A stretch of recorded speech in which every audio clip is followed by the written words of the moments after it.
એવા ભગવાન વિશ્વકર્માના નામ સાથેની પહેલી યોજના નરેન્દ્રભાઈ મોદી સાહેબે બનાવી. અત્યાર સુધીમાં કોઈ ભગવાનના નામની યોજના નથી. પહેલા વેલા ભગવાનના નામની યોજના બની એ વિશ્વકર્મા ભગવાનના નામની યોજના બની અને મોદી સાહેબે બનાવી. યોજના કેવી કાળજીપૂર્વક બનાવી સાહેબ. એમાં ટ્રેનિંગ આપવાની હોય તો મોટે ભાગે ફી લઈને ટ્રેનિંગ આપવામાં આવે, પછી તમને મળે લાભ એના સર્ટિફિકેટ લીધા પછી. પણ આમાં જો તમારે ટ્રેનિંગ લેવાની હોય તો એને ખબર હતી કે આ તો બધા કારીગરો છે, એ રોજ પાડીને કોઈ ટ્રેનિંગ લેવા નહીં આવે. એટલે એને ટ્રેનિંગ લેવાનું ભથ્થું આપવાનું નક્કી કર્યું કે ટ્રેનિંગ લેવા આવે એનાય પૈસા દેવાના.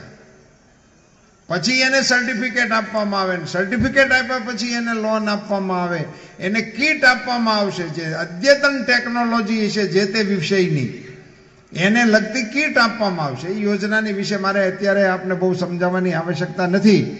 પણ આવી સુંદર મજાની યોજના આ દેશને મોદી સાહેબે આપી હોય ત્યારે વિશ્વકર્મા સમાજ આખા એ દેશની અંદર, અહીંયા તો હું ઉમેદવાર છું ને અહીંયા આપણે